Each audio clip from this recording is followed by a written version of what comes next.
the touch of your lips, dear, but much more for the touch of your whips, dear. You can raise welts like nobody else as we dance to the masochism tango. Hi, everybody, and welcome to Hourgasm. This is the podcast where we talk about decolonizing sex and gender. And I am Lynsey G. I use she and hers pronouns, and I am also comfortable with they, them, theirs.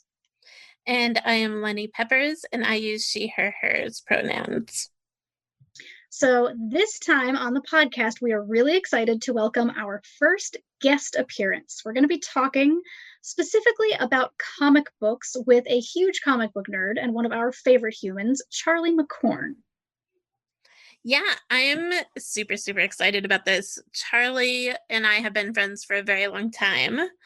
We are both comics here in Missoula.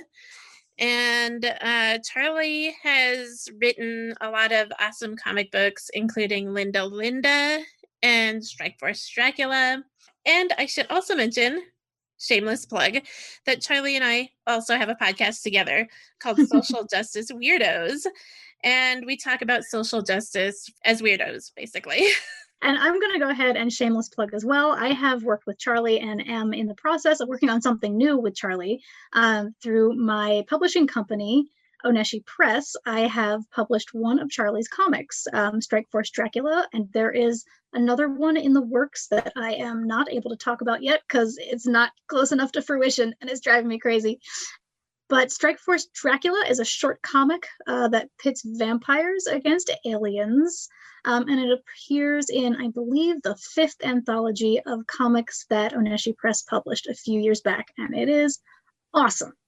And what a guest. Today, we are here to talk about comics and gender and the patriarchy and colonialism and all of that with the mercurial icon, the voice of your generation, Charley Macorn. Charley! Hello, darlings. How are you? We are so happy to have you here with us. Now we can have, another voice to prattle on for our listeners to listen to, because it's just been me and Lenny for a while. I'm so good at prattling. You are so wise to have me. I will never shut up. I hope you have the bandwidth. This episode's going to be 7 hours, nerds. Buckle up, everybody. That's not uncommon. We do go for several hours when we're recording podcasts. James had to do a 2-parter in one episode because we just went on for way too long. Yeah, but it was a blast and everybody loved it. Yeah. The reviews aren't in yet, but we're assuming that everybody loved it. Oh, sure. Yeah. The famous podcast critic of the newspaper is writing a very detailed review, I'm sure. Yes, at all the newspapers. Yeah. So, Charley, can you tell our listeners a little bit about yourself and how you come to be so well versed in comics? Absolutely. I would say, first of all, hello, my name is Charley Macorn. I describe myself as a weirdo, as a writer, and as a comedian. Part of the writing that I do is in comic books. They've been one of my main passions since I was a kid. I've been a voracious reader of comic books and graphic novels through my life. I'm also big old queermo, probably the most of anyone that I've met, definitely. And I've always sort of been able to look into things and to my many passions that I have, and be able to see sort of the unwritten history, the history there that people don't talk about of LGBTQ representation in media. And so in my collegiate studies, in my personal life and professionally, I'm really kind of interested on how comic books tell stories, and more importantly, how those stories can be told to either shine light on serious issues or on marginalized groups, or more commonly to just shit on them, I'd say. So, Charley, tell me a little bit about your particular interest in comics when it comes to LGBTQ representation. Are you like a historian? Are you a modern reader? What's your special interest? My special interest, I think, largely comes from the whole story. As a historian, as a student of history, which says on my business cards, I get no work. But as a student of history, I feel that history is being written every day. It's cliched, but it is true. And the things that we do now will have influences and be seen as parts of trends, or later on, we will be studied the same way that we study the past, and everything that we have is a story, a beginning, and then this giant middle, and then eventually there's an end at some point, and that's history. And I love kind of like hanging out in the doughy middle, kind of seeing what's out there, and always just being delighted and sometimes a little perturbed by what I find. Well, that's like the most meta answer to that question. I approve. That's why I'm the voice of your generation. True. This is true. On brand. Well, so I've had an interesting experience lately. I'm not sure that I can go into detail here because I honestly didn't read the contract that I signed very closely. But I have been doing some sort of back-end proofreading work for a very large publisher of comic books recently.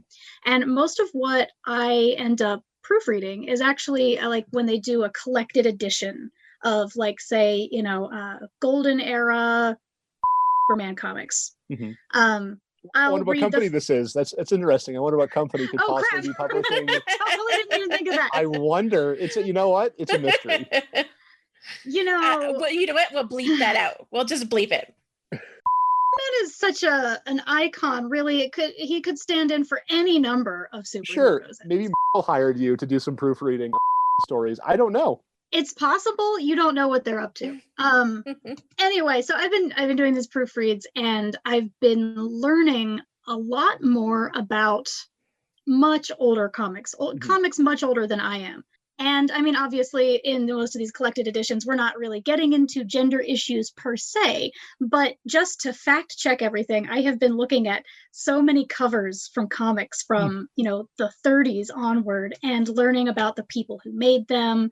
And it's been really eye-opening because I kind of thought I knew about old comics as someone who is a fan and who publishes indie comics, but I didn't know that much. So I wouldn't say that at this point I'm like a scholar of comics history in America, but I'm certainly closer to being one than I was, 6 months ago.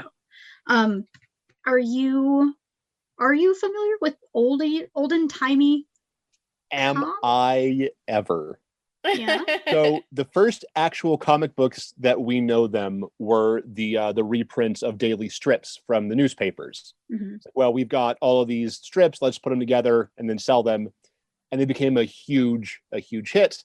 And so eventually, well, why don't we just make up our own stuff so we're not just reprinting these old things? This led into the comic market. And then almost immediately also the pornographic comic market. Of there are these things. Of course, yeah. There are these things called Tijuana Bibles. Are you familiar with them? Oh, yeah. I mean, familiar in that I know what they are. Yeah. So Tijuana Bibles, and I love this, predating the internet and DeviantArt and all, and various levels of Patreon. People were just like taking existing cartoon and comic strip characters and making their own smaller comic books about them fucking, and we're selling them on a black or more gray market. They are hilarious, and it's sort of it's the story we're telling. That happening back then is you can see the thread of that today to Rule 34. Right. And fan fiction more generally. Exactly. Yeah. So the golden age of comic books is generally said to start around Action Comics #1, when some character from some publisher appeared, and became huge. And it wasn't just like the kids that were into it, because kids of all genders, kids of all races loved comic books. But during this time, they were printed on cheap material. People were out of work. Adults, working adults, soldiers became big fans of these too. They could read these stories, they could roll them up, they could pass them around. And so everyone in the industry immediately started copying Superman. They're like, well, that's what works. Let's all try to rip this off, or that's probably an unfavorable interpretation. More accurately, let's try to cash in on this. Yeah, okay. I mean, they did literally say, okay, everybody needs to be wearing tights with underpants over them and a cape. Go. Yeah, and it's interesting to see like the people that were not even like close, but I think about Captain Marvel, the Shazam Captain Marvel, who was owned by Fawcett Comics, and DC, the publisher of Action Comics at times, like, well, Captain Marvel here, he's too similar to Superman. He's a muscular white guy in a cape. He flies, and then Fawcett said, well, what about all the other stuff, like his magic word and all of his powers and he's also a little kid. doesn't matter. They got pushed out of a competition. And DC Comics, whoever they are, has been doing this for years, where they've acquired all these different companies. They acquired Fawcett, they acquired Charleston, they acquired Wildstorm more recently, and sort of folded their characters into this large overarching story. That's not what we're talking about, though. So comic books were a huge hit. Then we get a publication of a very seminal book, a very important book, I would say, in the history of comic books. That is, of course, Seduction of the Innocent by Frederick Wertham. Mm-hmm. Oh, so, yes. I have no idea what you're talking about. Okay, so Seduction of the Innocent. This is a book from 1954.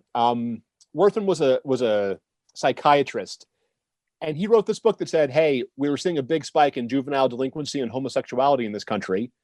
It is absolutely comic books' fault, and I can prove it. And he printed this book that's like, all right, so listen, so Batman and Robin, they just live together, huh? Yep, this is a direct quote. Batman is a homosexual fantasy. Or look at Wonder Woman. Look at how strong she is. Stronger than a man? Well, that must make her a lesbian. Although, the original Wonder Woman, which is one of my sort of special areas of focus, was definitely doing some stuff that probably shouldn't have been on the eyes of kids. Oh yeah, I love the Wonder Woman stories. I absolutely love not Wonder Woman herself, but the creator and his story. Oh yes, William Moulton Marston, which have me on for a later episode about that, because I will talk about him and his two partners who created Wonder Woman for hours. It's a fascinating story of a very complex individual who created Wonder Woman, and also kind of very, let's say, ahead of the times when it came to we'll say polyamory. Mm-hmm. And kink. Oh boy. So anyway, so this book comes out and there's like some actual like real results from this. It's like, well, yeah, look at Wonder Woman. Like she gets tied up like every issue. That probably shouldn't be for kids. Or like, yeah, Batman and Robin, two men together. We're 1950s America. That must be gay. So comic books, the comic publishers were like, if we don't do something, people are burning our books. We are going to go the way, they're going to come in and the government is going to regulate us. We cannot let the government regulate us. Mm-hmm. We have to make our own system. And they created in 1954 the Comics Code Authority, which was formed by the Comics Magazine Association of America, which was a conglomeration of the different publishers. Mm-hmm. What sucks here is that this code they put together, which was going into the 2000s. Like I remember when Marvel finally dropped it, but it was like there's that famous like approved by the Comics Code of Authority, like this little symbol on every comic book. But this was not the best thing. It is a fan of horror and horror comics. It forbade publishers from using vampires or werewolves or having criminals that aren't, and that you can't have criminals that succeed. Criminals have to be punished by the end of a story. Oh, I see. You cannot have sexual perversion, which, was a big thing to fully exclude, queer representation and the idea of this. So I do have to say, sorry to cut you off, that this didn't apply to Native Americans and Westerns. Native Americans could still do magic and could still have like mystical, magical things. There were still kind of messed up sexual representations of Native American women throughout comic books. There are definitely post-code Western sex books that were like out on the market that featured Native American women. Wow. I just wonder how it worked that you could get away with that if you were applying it to the other who is necessarily at least partially seen as the villain. Oh, right? Definitely. So I guess if they got punished in the end, then perhaps the aberrant behavior was okay to show because it was then swiftly followed by justice. Yeah, that might be because the code it's bullshit. I mean, the code itself is fucking bullshit. But it was important. If you didn't have that stamp on the cover of your comic book, you could not be sold in most newsstands, drugstores, the places, reputable places. And obviously there were still independent comic books, and this is also focused very clearly on like American comic books. The global history of this is a bit more complicated, especially when it comes to countries like Germany, and especially like Japan and their portrayals of things. Yeah. But the Comics Code Authority existed until 2011. Marvel dropped out in like the early 2000s. DC dropped out in 2011, and then the day after, Archie Comics, the only publisher still in it, says like, well, I guess we're going to turn off the lights and lock the door. So up till 2011, 1954 to 2011, this was all comic books were under this. It's changed and evolved over time. And it's sort of like influences are still seen. So remember, there was that ban on horror comics. You couldn't have vampires or werewolves. That's why the Spider-Man villain from the 70s had to be called Morbius, the living vampire, because a vampire was forbidden by the Comic Code Authority. Can we dig into that for a second? Like, what is it about werewolves and vampires that we can't show kids? Like, they're standard occultism. monsters. It's a satanic panic. It was absolutely satanic panic. Okay. But living vampires are totally okay. Those are not an affront to God. Science did that. That's okay. Sure. Yeah. And the other thing with werewolves is werewolves were originally Native American. A Native American woman played the very first werewolf in the 1920s in a film, and so I did not know that. Yeah, the first werewolf, like Americanized werewolf, was a Navajo woman, and so there's kind of like that Native American folklore history to that specific monster. Interesting. Yeah. Especially with some of the things I think we're going to talk about a little later on. And so that's sort of like business as usual, I think, for comic books for decades and decades. Certain things were repealed eventually. Like, okay, you can have werewolves. Okay, you can have vampires who are dead, which led to a lot of like the Marvel like 70s horror comics.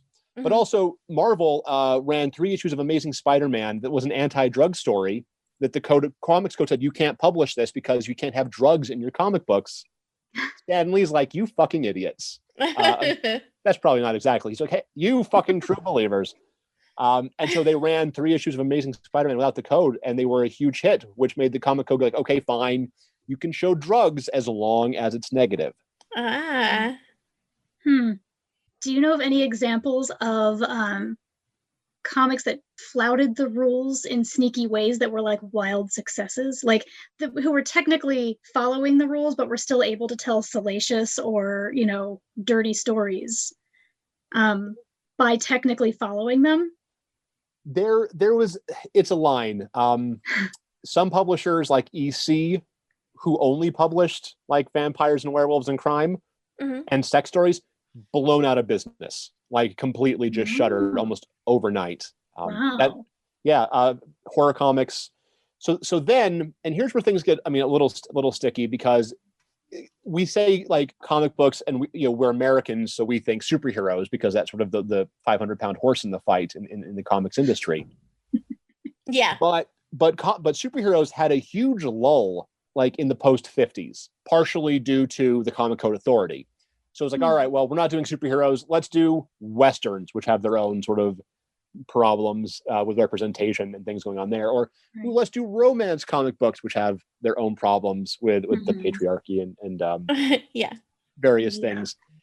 And so there weren't really a lot of the mainstream publishers weren't doing it. They weren't even trying to flout it. Now, European comics, in the 1970s, 2000 AD, Judge Dredd, these incredible stories that had a sense of humor, that had like a little bit of like a cheeky like sexiness to it, and also like some very like dark stories and stories about crime and fascism and justice and the law. They were doing all of things like this over in like Great Britain and England, which I'm also a big fan of those. And a lot of those writers, sort of this like first wave of British writers, kind of cut their teeth doing that. And so when they got poached by the US companies to come over, they started bringing, they were like, well, we've never had to write for the Comics Code before. So they just like wrote what they wanted to do, which sort of like kind of kicked that door open even more. In the 1980s, Karen Berger was, she was the longtime editor. Oh, Yeah. Yeah. No, for no reason. For no reason. It's a mystery. He was the editor of a sort of like what would become the first line of Vertigo comics in the 1980s. And while previous stories had like flouted things and had like used coding to create, queer villains for, every superhero out there, and some stories that had people who were clearly gay, but obviously in like the scary way that a lot of like media did, very the moral panic thing, like, Jimmy, run, there's a homosexual in the school, like stuff like that. Gay, but in the scary way is a tagline for something. I don't know what, but it's coming. At least should be a t-shirt or something. Oh, yeah. Let's add that to my introduction. Let's add that to my introduction. I'll be the mercurial icon, gay in a scary way, the voice of your generation. I'm a waste of not being a professional wrestler. And so they started flouting it there. The big thing before we get to Vertigo is that something Marvel did. Marvel has this comic called Alpha Flight. They're like the Avengers, but Alpha Canadian. Flight. Got it. I got mad love for Alpha Flight. Yeah, they have several First Nations members, more than a lot of like the superhero teams in the United States have had. Talisman, and I remember Talisman because I remember that she was going to college and her dad, who was a doctor and also a superhero, was like, "This is you have to quit college and become a superhero." And she's like, "No, but I'm smart." And yeah, there's like a whole thing with Talisman. Anyway, keep talking. Sure. So one of the heroes from Alpha Flight is this Quebecois speed skater. He and his sister, they're mutants. His name is Jean-Baptiste Beaubois. I'm sorry for my French pronunciation of that. He gets credit as being like the first openly gay character in comics, which is a complicated kind of title because what happened was sort of interesting. So this is the 1980s. Marvel is doing this story about, so he and his twin sister, if they hold hands, they have super speed. I believe that's the... Oh, that's so wholesome. Maybe it's, I might be confusing them with some other like twin super characters, but they're very fast and they can fly and maybe they can shoot energy. Generic superhero stuff. There is a story that comes out where, X-Men obviously has been a great metaphor for a lot of civil rights. And then in the 80s, it really hit into the LGBTQ movement. And so this comic was dealing with AIDS, and then in a thing, North Star, sees like these people being discriminated against. It's like, well, you know what? This baby that might have AIDS, well, who cares? I'm gay, and I'll take care of it. Big news. This character in a Marvel comic is like, I am gay. I am going to help and stand up for this. Some of that was handled a little weird. It's complicated. It got a lot of mainstream press, and this was an Alpha Flight, I believe, 105, 106 maybe. Huge seller. This comic book went crazy, even though like immediately after they kind of like retconned some of that, and he kind of like had to put another foot back in the closet for a long time. So that, and there were a few characters like that were started to appear in mainstream comic books. They were usually very stereotypical. They were usually tied into some like big gay movement of the time. They might have, AIDS as part of their backstory.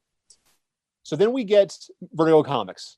Karen Berger created this line where a lot of these British writers, people like Alan Moore, Grant Morrison, people like that were coming in and writing these sort of like mainstream DC characters, but were suddenly putting, queer characters in it. And they were doing it in a way like, well, this is for all ages. This is for our audiences. This is an all ages comic book. This is for mature readers only.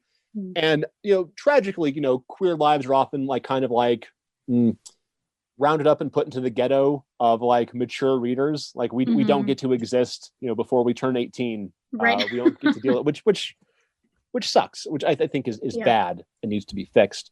Absolutely. But we start seeing a lot of characters. The big one I'm going to mention, Grant Morrison, who's one of my absolute favorites, recently came out as non-binary, was writing books like Animal Man and Doom Patrol. Doom Patrol had like openly like genderqueer characters, like multiple like characters who did not fit into the binary gender spectrum, but were still super heroic. we get into like Neil Gaiman and Sandman, which had openly trans characters. It had lesbian characters. It had, the whole kind of gamut. I will say, having reread that whole series like this summer during quarantine, the representation is good. It's great seeing these characters. It's awful. They all have terrible things happen to them. It's really sad to be like, hey, look, we exist. We're in this comic book. We're all kid beaters or weirdos, or we don't get to go on a cool, fun, like witch moon adventure because we have a penis. Like that's in one of the Sandman stories. There's a trans woman who has an opportunity. He's like, oh, we have to go to this mystical dreamland, and I'll go with this witch. And the witch like, you can't come with us. It's like chromosomes and stuff. Sorry, what can you do, trans woman? Right. And then she ends up getting and then that trans woman ends up dying, of course. Right. And then getting buried under a dead name. And then that gives the straight cis character some character growth. It's exciting to see these characters, but it's changed a little bit. Yeah. Mm-hmm. I didn't know that Grant Morrison had come out as non-binary. That's awesome. Just like in the last 3 weeks to a month where someone like published a story and they reached out like, hey, what pronouns? And they're like, it's they. And then, I don't know, put on a suit and went out and fought giant spiders in the bog. I don't know what that person is doing. That sounds likely to me. So the follow-up on Grant Morrison, who did Doom Patrol, was this writer named Rachel Pollack. Trans woman, very talented, very influential. She created one of DC Comics and one of the world's few transgender superheroes, a character called Coagula, real name Kate Godwin. She was, it's hard to explain. She gets superpowers by having sex with this non-binary entity called Rebus, which is man, woman, and other, all in one body. Whoa. And it's exciting. It's like a fun. It's exciting to have one. Just to have one when the world's full of so many of others who aren't. Mm-hmm. She does not get around very well. Writers who were not Rachel Pollack or Grant Morrison have treated her terribly. She's got fridged at a couple of points. It is rough. So with that out of the way, we're moving forward into the modern era. We of course get rid of the Comics Code Authority, and comic books start introducing queer characters who have a bit more 3 dimensions to them. Notable standouts in this would be Harley Quinn and Poison Ivy. Mm-hmm. Yeah, my girls. Oh yeah, Hulkling and Wiccan are ones that I really dug. That the way that they did that story was a little iffy, but I've enjoyed sort of their romance through the years. There were characters in The Runaways who were gay, who were gender fluid, like literally gender fluid with shape-shifting powers, which was pretty exciting. And so all of these stories, sort of show this long history, the story that we're telling here. Before it was just things were coded, like we can call this villain, we can code this villain as queer, but we can't say it because that's illegal. We can't have that in our comic books. Up to people sort of breaking down these boundaries in some very messy kind of ways, but we're still breaking down those boundaries. Yes, some of the comic books from the 80s from the Vertigo line don't handle queer people that great, but compared to literally every other thing in media, it's astounding that we are there at all. Mm-hmm. It is absolutely astounding that we are there at all. And I think we get allowed to be a little messy. I think that it's okay for that. We don't have to, Right. be perfect or non-problematic. I'm just stating how it was at that time. Yeah. And now here we are where there are more queer characters. Obviously, through the whole history, zines and underground publications and indie comics have been publishing a whole rainbow of LGBTQ characters who don't obviously get the name recognition or the accolades, but it's still a way for marginalized communities to express themselves and to add themselves to sort of this picture where they've been missing for such a long time. Yeah. There, I was taking notes while you were talking, and what you just said about we get to be a little messy. Mm-hmm. I would love to dig in a little bit there about your thoughts on the fact that, as you said in Sandman, gender non-conforming and trans characters get the shit end of the stick, and that's so often how we're used to seeing them represented even now. It's still more frequent that you see a queer character who dies in the end, or something bad happens to them, then you get to see them centered in a story actually just living their life. And I have like mixed feelings about that, because on the one hand, I think, like you said, people were trying to break these codes of silence about the existence of queer folks, and they had to do it in certain ways to make it happen. But because of the rules that they were following and trying to get around, we now have this body of work that we look back on and we're like, well, that doesn't meet our current standards, so we have problems with it now. And I guess this is kind of a talk that's happening across like so many different aspects of our culture right now, but just wondering what both of your thoughts are on like, how do we judge something that was created in a different time that makes us feel icky now, but maybe at the time was trying to do the right thing? Well, I would say that, and I'm probably going to use some examples that aren't comic books, so I'm sorry to sort of like change horses mid-fight here. But this is something that's very important to me, like as a historian, like as someone that studies the past. People evolve, people change. People will write things that do not hold up to modern scrutiny as we learn more about the world. However, that does not mean that they are necessarily bad. They are of their time. That does not mean, however, that, you know, the impact they had on their time is not something that we should not take into effect on that. People will talk about the author of H.P. Lovecraft, who was, you know, shockingly racist even by 1930 standards. You know, there's that new television program from this summer that, you know, has brought that conversation back up. Right. I think the thing to remember is that, yeah, that guy was a horrible racist. He was a racist by 1930 standards. People will say like, well, it was the 30s. What do you expect? Like, but the idea is that there were still people in the 1930s who were directly negatively influenced and impacted by his racism. Right. When Lovecraft was writing letters calling for open race war, when he was telling all of his friends how much he loved Hitler, when he was, you know, writing these things, these horrible things, they were having an actual impact in the world around them because they were propping up and, you know, reinforcing this system. A more kind of telling thing that I've had like arguments with some people in my life over recently is the Rocky Horror Picture Show. Me too. I have been having this argument a lot. I have also. I've seen it's in the discourse. You know, every Halloween it comes around, and I'm not saying that people's feelings towards that movie, I'm not, you know, invalidating their experience. I'm not saying that they are wrong, but it's not like straight people made that movie. You know, Richard O'Brien is fucking non-binary. Had done hormone replacement therapy for over a decade. Like a queer person, a person outside the gender binary.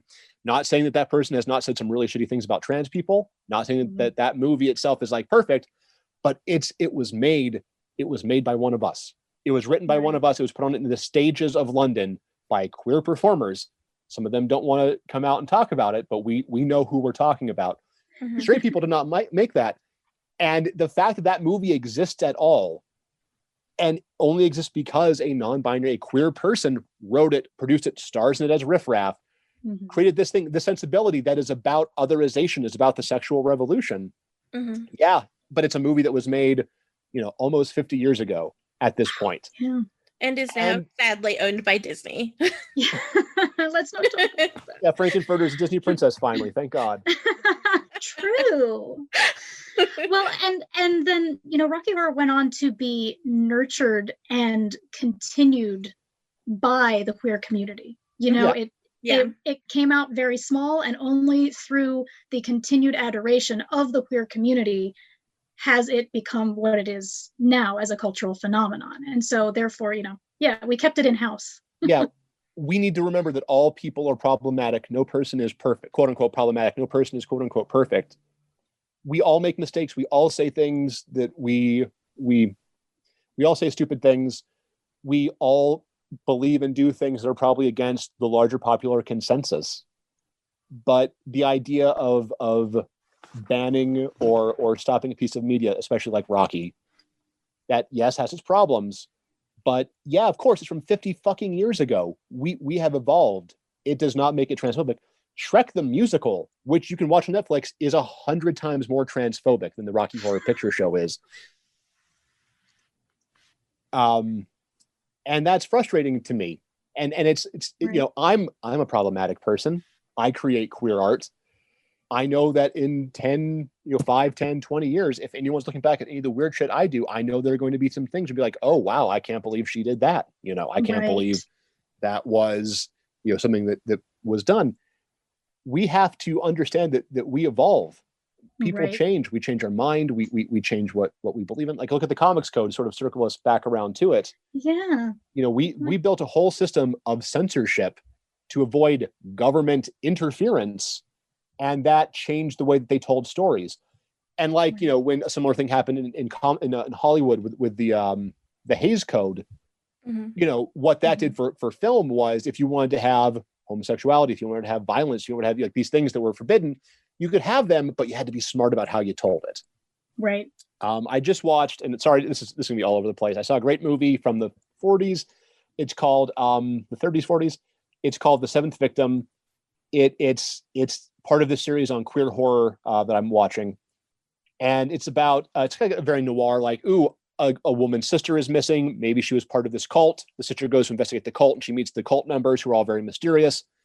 And it's all subtext. Like, all the stuff is deep, deep subtext, until a woman comes in and says, oh, are you Jennifer's sister? Oh, she and I were intimate. It was a very gay time. Well, goodbye. And it's that point where, like, they say the quiet part out loud. Mm-hmm. That movie, I mean, and any movie and anything that deals with queer people, largely, from any media, from up until like the 70s, the 80s, it's problematic because we were hidden between the lines. We were there. We were always there. Just no one was directly addressing us. We were the 500-pound horse in the fight that no one wanted to look at. And now that we're at that point where we're trying to moving forward, we're still having blowback from people who think that we shouldn't exist, or that, it's something that it's a choice, or which drives me crazy. And so back to comic books, yes, a lot of queers get killed and buried in DC Comics, but it's astounding that we exist there, and it's astounding that that's the only place that we really get to exist in mainstream American comic books at that point. Mm-hmm. Yeah. But it is important to bring up film in this, because a lot of our comic books are being turned into film. And so we have Deadpool, and we have the most recent disappointment for me, but mainly because I love Danny Moonstar. But they do have a queer story in that, or they ended up having one eventually in the making of it. And it's kind of exciting for me, because Danny Moonstar, to me, was my favorite superhero. She's Northern Cheyenne. I'm Northern Cheyenne. I read her way back in the 90s, early 90s. And to be able to think back and to think, hey, maybe she had a relationship with Hela back then, and not, like, to reread it as queer now that I'm an adult has been really fun for me over the last couple months.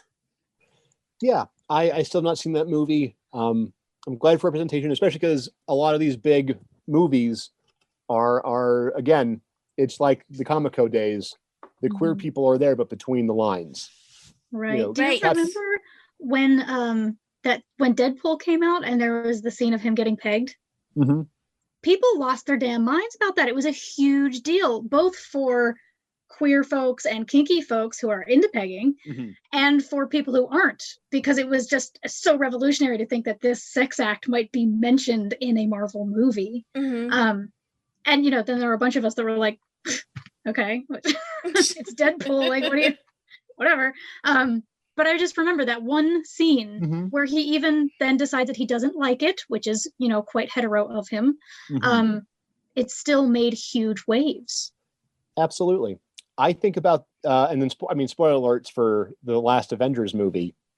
That movie ends. I was so surprised because Captain America's like, well, I'm going to go back in time and live my whole life over with a woman. And I'm like, wait a minute. I've been watching these movies. That's not what you want to do. Again, it's between the lines, which is frustrating. We do, some of the Deadpool, and again, problematic character, a largely created by, largely written and, evolved from the works of several cis white het dudes. And then obviously, as comic books became more diversified, more voices got a say in shaping the different characters, which is, I think, the thing, like, I guess maybe the larger point for this whole conversation is that a lot of different people are sort of making the choices that influence continuity, quote unquote continuity, like the story, the characters. And for the longest time, that list of people was sort of tied to sort of one group. And now that that's expanding and has expanded and needs more expanding in a lot of areas, we can kind of look back and we can kind of see, what was missing and kind of find a way to create new horizons for what comes next.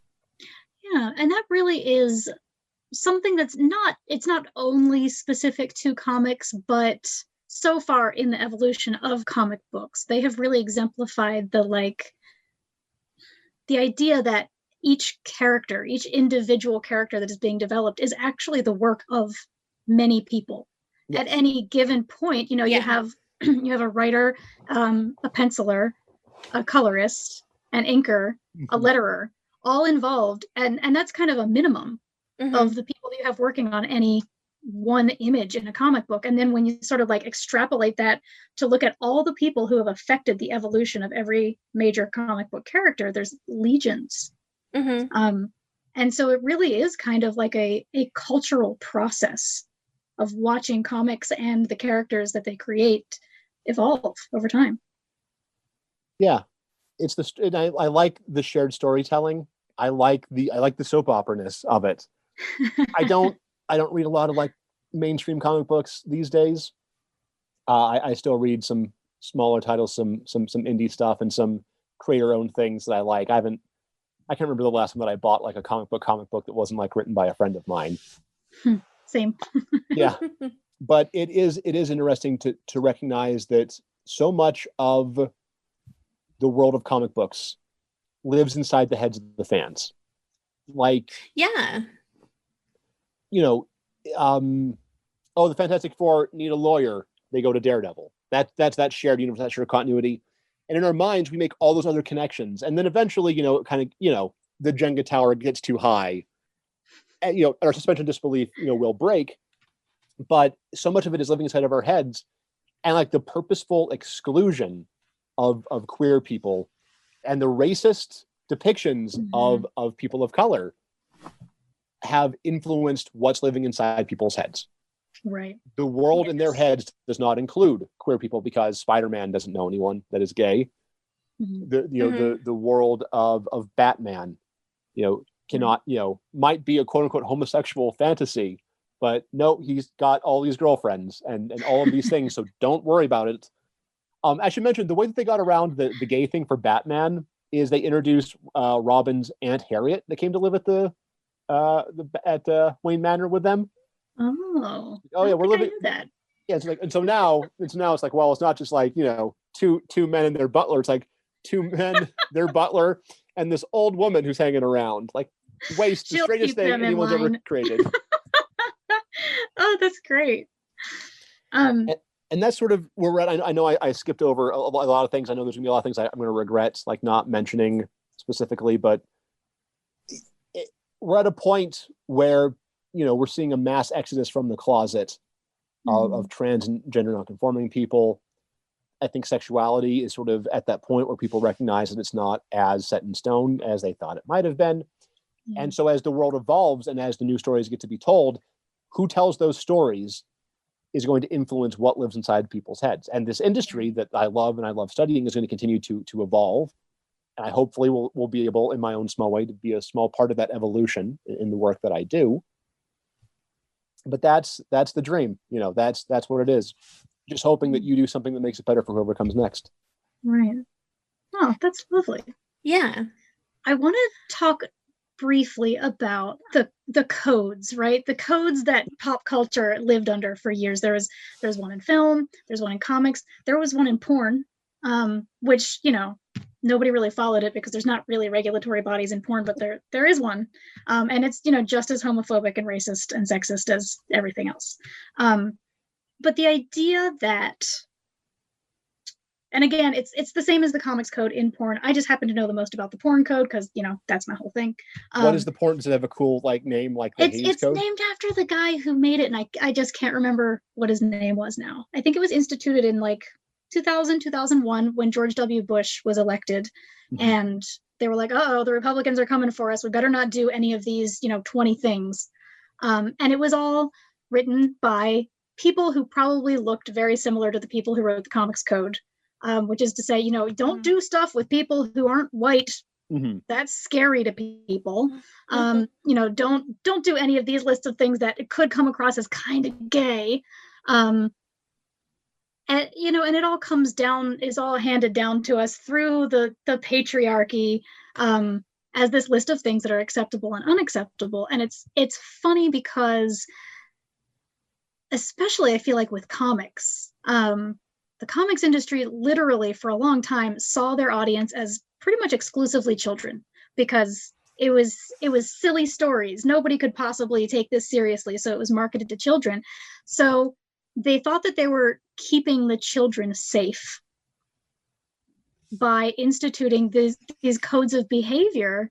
But it's like, you know, brainwashing goes both ways, people. Like, you don't, yeah, sure, you don't want to indoctrinate kids to unhealthy dynamics between grown men and young boys. Obviously, nobody wants that. But at the same time, by omitting this massive part of the human experience, you're setting so many young people up to be freaking messes as adults. I am. Hi. Hello. Here I am. Yeah, it's you know, I think, you know, like Werthman's Section of the Innocent was like, oh, what's causing juvenile delinquency? Comic books, when obviously that discounts all the actual causes of delinquency. Exactly. So we're attacking the symptoms, not the disease, which obviously, you know, put people out of business. And comic artists and comic publishers, as we all know, we don't make a lot of money. They weren't making, I mean, they were making more money back then, but when they can no longer print any of their books because it was all vampires and werewolves and criminals doing like gay drugs. Gay drugs are the best drugs, kids. Just saying. One of the things about comic books for me is like how much I've always identified with not just comic books. I mean, we talked about Disney last time and about like how much I identify with the villains.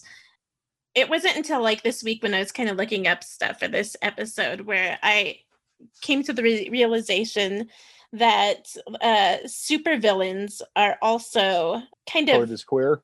Yeah. A little gay. A little bit. Yeah. Like there's that, I think there's like a tweet that went viral like last Emmys where it like had a picture of like Lil Nas X and Orville Peck and a couple other people. It's like, oh, why do all these singers look like Batman villains? And the answer, the obvious answer was because villains are coded as queer. And so when we see queer people, the training and the programming that we were given, you know, that we are sort of, you know, indoctrinated in, you know, through our whole society that is around us at all times, is telling us that person is probably going to throw a pumpkin bomb at a bank. Like that is our right. That is our first thought, is like there is something wrong with that person. They are villains because the stories that we tell, you know, and this, you know, the way that we shorthand, you know, queerness, right, or even like more specifically how we shorthand like gender diversity as a shorthand for like literal like psycho craziness. Speaking of Rocky Horror, like yeah, it's got its problems. Like one of which is that the main character is a sweet transvestite who's a killer, and that kind of trope is fucking lousy through horror film. Yeah. Like back even to fucking Psycho. Mm-hmm. Today, I'll still see movies that do that, and it makes me just sick to my stomach that we're still shorthanding like, oh, this person must be insane. Oh, how can you tell? Well, they're trans. Of course. Right. Well, and like there's so much behind that. Like, because if you are coding rather your villains as queer, you're inherently also coding queer people as villains. Right. You know, when you grow up seeing the people that you identify with being treated a certain way, and you are living under a more or less code of silence about who you are fundamentally as a person, you know, yeah, that might lead to some less than well-adjusted behaviors later in life. And the fact that that is true for many people, I feel like it's a massive failing. Absolutely. Every step along the way, you know, of our society. Well, I was supposed to say, I think it's very bold of you to say that all queer people are supervillains. I'm just going to throw that out there. I mean, Charlie, I am. We're both trying to acquire the title of doctor right now, and there is definitely a deeply seated reason for that. When do I get my Doom bots? That's all I want to know. I know, right? Well, okay, you guys are both going the direction of actually getting your doctorate, whereas I just take the title doctor and run with it, which I believe is slightly more supervillainous behavior. So Oh. I'm just going to throw my name in there. Literally like Doctor Doom, who does not have an actual Yeah. doctorate. And I mean, how many supervillains actually do have a doctorate degree? I know that there's some, but Good question. Yeah. I should we name them? All of them? That start like alphabetically. Once we get 5 minutes in, we'll just slowly fade out, and that'll be the end of it. Sorry, Lynsey, I interrupted your thought with my hilarious joke. Oh no, I was just going to keep rolling with that. Like there is a cycle involved in, seeing trans and queer people as inherently mentally unstable and then constantly treating them as inherently unstable, and then seeing yourself reflected in unstable characters and living under the code of silence. There's a cycle there, and it fucking sucks. So I'm glad that the codes are gone. I'm glad that we no longer have the codes. Yes. And there have been a variety of characters who have come out as bisexual or some form of queer over the years. So there's the character of John Constantine from Hellblazer, very explicitly and canonically bisexual. In the comic books, has girlfriends, sometimes has a boyfriend, talks openly about these things. This character got his own TV show a few years ago, and then that character has appeared in DC's extended television universe. And when people asked, "Oh, cool, you're making a John Constantine television show, will he be bisexual?" And the answer that they gave was a very much like, well, it doesn't really influence the story, so we're really not going to talk about it. Which, it is shitty. It is shitty that society, the systems, these huge corporations, these networks, these movie studios, they think they're going to lose money if they have queer characters in their stuff. Right. Middle America is not going to watch this television program if the hero occasionally smooches a handsome dude. Right. That is what it is. People will turn it off. Speaking of New Mutants, Lenny, a mutual friend of ours, put her hands in her own life and went to the theater to see New Mutants. And she said that at the point where the two girls kiss, a bunch of people in the audience got mad at that. Oh my God, seriously? And that's, I think, of all the things that we've been learning in this very challenging year, is that while some things might go away, we are all very aware of how our community and our society around us is actually thinking. Yeah. We recognize that there are some problems there, and I think a lot of trust is going to be broken. But that's probably a larger conversation for another day. Yeah. Definitely. I know, when I put Quantum out, the first issue of Quantum, I actually got some negative blowback from people from my tribe who said, "Can't we get a straight superhero first? What? Why do you have to make her queer?" And I was so disappointed. This is bigger than society for me. This is my tribe. The community is very tightly knit, and so it was so disappointing. It's especially frustrating. I know, because I know how important representation and that is to you. I want you to know, as your friend, you are my favorite queer superhero. Ah. and the world is lucky to have you. Well, thank you. And I do have to say, on an up note, I have received more support and from my tribe than I have negative blowback. So, the amount of support that is out there for not just me, but for everyone who's working on these kinds of projects is not something to be overlooked as well. That's really good to hear. I mean, I do feel like sexuality in comics is still a tough one.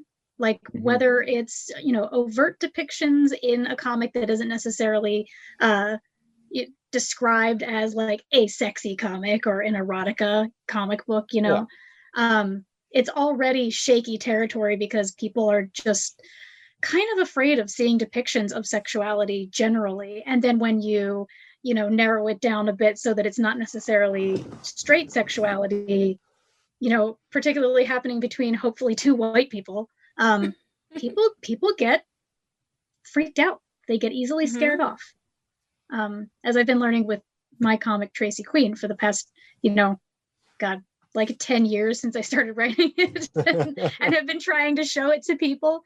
What we've published so far has been exclusively depictions of straight sex, because the character starts out more or less assuming by default that she is straight because she has not considered the alternatives. As sure, many compulsive of us heterosexuality. Yes, I'm very familiar with this. And yet, people are a little afraid of working with a story where there are pictures and you can see sexuality happening, unless it is specifically coded as an erotic graphic novel, because that is a thing, that is a label where people know what they are expecting and they are into it. If it is not labeled as erotic and there is sexuality, it is upsetting to people. And then I find that people are kind of willing to just like fly off the handle and make all kinds of horrible assumptions. In the case of Tracy Queen, it's usually right because she actually is kind of a supervillain. She's the hero, but she's not really a very good person. She does a bunch of bad things. But it's interesting the way that people tend to clench up when they see sexuality being depicted in a way that they either didn't expect or aren't fully into in comics, in my experience. It's an excellent point. That sucks. That fucking sucks.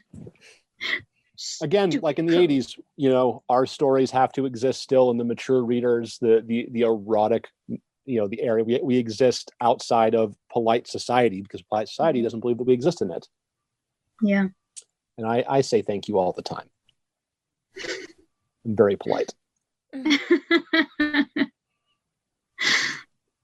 Yeah, I hold doors open for people. I don't, because that's sexist.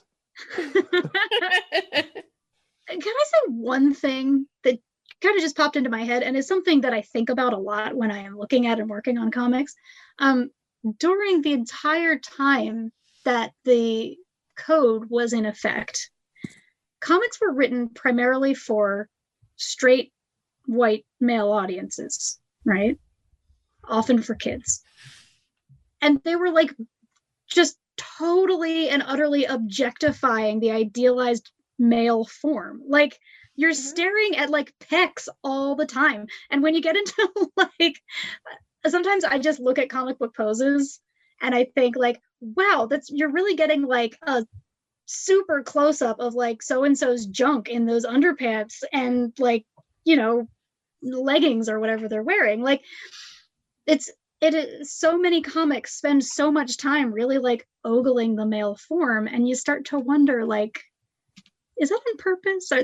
Oh yeah, they're totally like reinforcing the heteronormative patriarchal idea or ideal of what a man is supposed to be. Yeah. And like encouraging that weird kind of drooling over it idea, but in a straight way. It's that thing. And again, probably too late in the episode to sort of open up like this can of worms. Sorry. But, comic books are, American comic books, and especially American superhero comic books, which is sort of the big one, are inherently fascist. They came up, they are an American art form, they are drenched in our American ideals, which can be perverted. And so the idea of like this ideal Ubermensch, like look at this literal Superman, look at how tight his clothing are, look at all of his muscles. Might makes right. That's right. It's that same sort of balance that's sort of being struck is, what story are we telling? What's being excluded? And I guess the larger idea of like, but what are we reinforcing? Mm-hmm. Huh. That's a really good point. I hadn't been thinking about it. I just was thinking this is gay. that's where most of my thought process lead. I mean, look at Tom of Finland. Like, look at these gay artists, these like gay comic artists who have co-opted sort of fascist iconography and aesthetic to make super gay art. I mean, the leather, the whole leather thing kind of comes from that. Right. And so it's that. It's two sides, I think, is that, hey, look, this is for men, but then forgetting, well, some of the men reading that are going to go, oh, well, I've had an awakening. Thanks, Green Lantern. I'm going to go find a boyfriend. That's how it happens, as far as I know. You read Green Lantern, you get a boyfriend. Green Arrow. Get like 3 boyfriends. You all live together in an anarchist commune. In a forest, yes. You and your 4 boyfriends reading Green Arrow comics. Oh, speaking of 4 boyfriends, Lenny, weren't you saying Lenny, how are your 4 boyfriends? How are your 4 boyfriends? But weren't you saying when we were talking about it the other day that Jean Grey and Wolverine and Cyclops have come out as poly? I was about to bring that up during the talk. Okay. Yes. Have not come out. Oh. Again, subtext is that if you look at like these 2 panels, and then for whatever reason they have like in the back of one comic book, oh, here's the map of the X-Men's new base, and you see that like Wolverine and like the rooms are all like Venn diagrams, and both Wolverine and Cyclops is both open into Jean Grey's bedroom. And then there's like a panel where they're all kind of like celebrating, and they're all like hanging off each other. Yeah. Okay. So again, it's between the lines of history. You know, the best part of reading is reading between the lines. It's not explicit, but okay. Oh, I like that. Mm-hmm. I'm gonna write that down like goals. Yes. have a bedroom adjoining Lenny's. Oh my god, that's been my goal like this whole time. Like I've been trying to figure out how I can like buy a house that I can have like different wings for all of my different like poly relationships where I'm like, oh yeah, there's this, there's this wing over here. Here's the Lynsey room. Right, just buy a large plot of land and start small in the middle with your suite, right? And then it'll be like a wagon wheel at the end. Yeah, because I also need the time for myself and self-love and self-care. So obviously I need my own space as well. # healthy poly life. Yeah. All right. Well, now we're just talking about our own sex lives. So right. Yeah. But good. So I have nothing to add. That's how it's been for me. # quarantine life. But I think like what Charley was saying earlier, like really emphasizes like one of the main tenets of like my doctorate degree, tribal critical race theory, is that first, colonization is endemic to society, but also basically U.S. ideals towards not just indigenous people, but like any person who is otherized, are rooted in imperialism, white supremacy, and the desire for material gain. And I think that America has fooled itself into thinking that material gain means that only straight white people are going to pay for it, when there's so much money to be made. And this is a terrible argument to make, but for the capitalists who are listening, so much money. Oh, I'm sure the capitalists love this show. I'm sure they'll turn can't wait to hear how my favorites decolonize part of my life today. Yep. Yeah.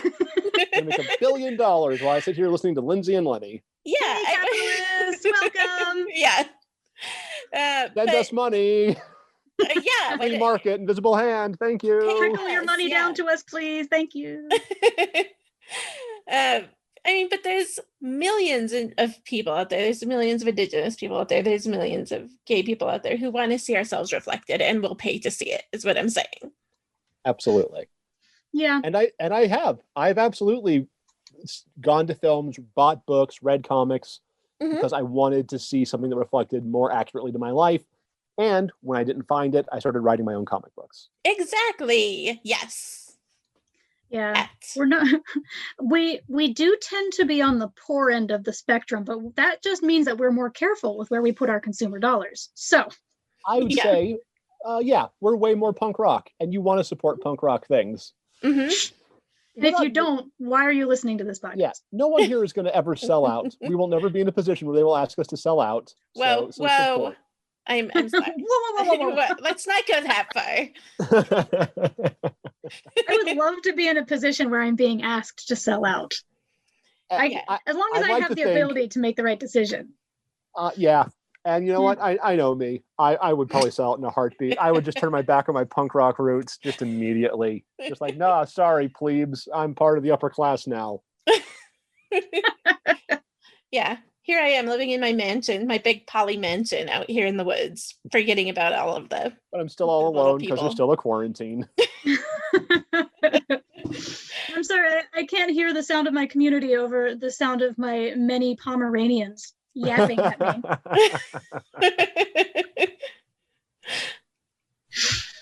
All right. Well, I think that we've covered everything, guys. I think we're good to go. Yeah, we did Comics it. I'm glad. finished. Yeah, there's so much more I know that I'm missing, and so much more and to talk about, and there's some big names, and obviously there's some great, trans creators and queer creators right now who are working on some great stuff. Vagrant Queen was really good. We should have you back and do an episode where we just talk about, the good stuff that's out there. I'd love to. I love talking about good stuff. Really fun. Mm-hmm. Talk about the bad stuff too. I know a bunch about that also. All right. Let's do it all. Absolutely. Yeah. Well, thank you both so much for having me. Yeah, thank you for being here. This has been a great conversation. It's been a real blast. I'm glad to be here, and I love the show. Oh, why, thank you. Oh, gosh. The voice of my generation. That's right. The voice of your generation. And gay, but in the scary way. The mercurial icon. Charley Macorn. All right. Well, thank you so much. And hopefully we'll have you back on pretty soon. We'll have our people call your people. Please do. Is this another poly thing? Could be. Always. We'll talk. Yeah. Everything technically that we do is a poly thing. So, Charley, thank you so much for coming on. All right, everyone. Thank you so much for tuning into this special episode with our first ever guest, Charley Macorn. I wanted to circle back around because I realized that in the episode, I started talking about my comic book. Lenny started talking about her comic book, and I'm not sure that we've really talked about them much on the podcast before. So we wanted to just tell you folks about these projects of ours. Tracy Queen is a graphic novel that I have been working on for years. I wrote it many moons ago, and then I actually shopped it around to many publishers, and I got a lot of great feedback, but most of them were like, we have no idea what to do with this, because it's a comic book about a young woman who more or less discovers herself, finds herself through sexuality, specifically doing porn. And it's a project that means the world to me. But it was a tough sell at the time that I was shopping it around because it was not an erotic graphic novel. It was just a graphic novel that had sex in it, and it kind of didn't fit in any of the round holes that existed at the time. So I have been publishing it myself through my publishing company, Lynsey Press.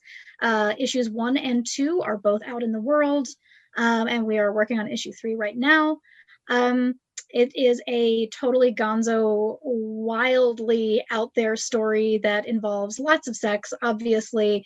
A talking raccoon, there's cyborgs, there's a porn star army.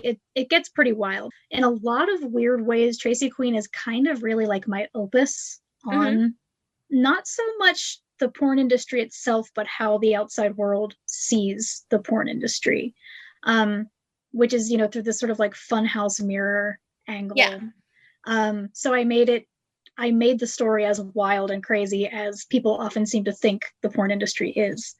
And when I couldn't find a place to publish it as it was, I was like, well, I've worked in mainstream trade book publishing. I've worked in online and magazine publishing. I've had my work published, and I have published other people. And I know what I'm doing. So I think it's time for me to find a place or make a place for my own work, and also to work with other people who also have story ideas that don't fit neatly into any of the categories that, mainstream comics welcome people into. So I started publishing Tracy Queen, and also started publishing anthologies of short comics from indie creators.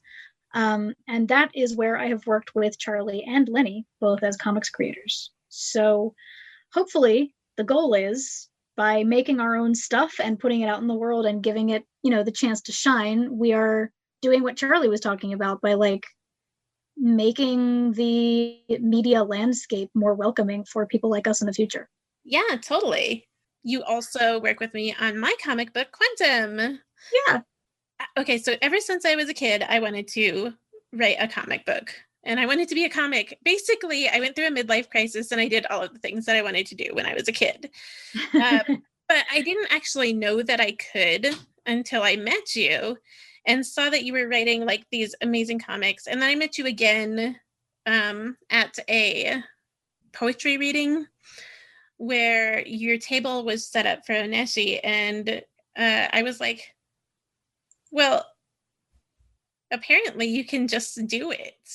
Like you can just go write comics. And we talked about it. And my husband is an artist. And so it kind of worked out that I was able to put a story that I had already kind of had in my head for quite some time into an actual comic book. And it turned out to be with something way different than I ever thought that it would be, the story.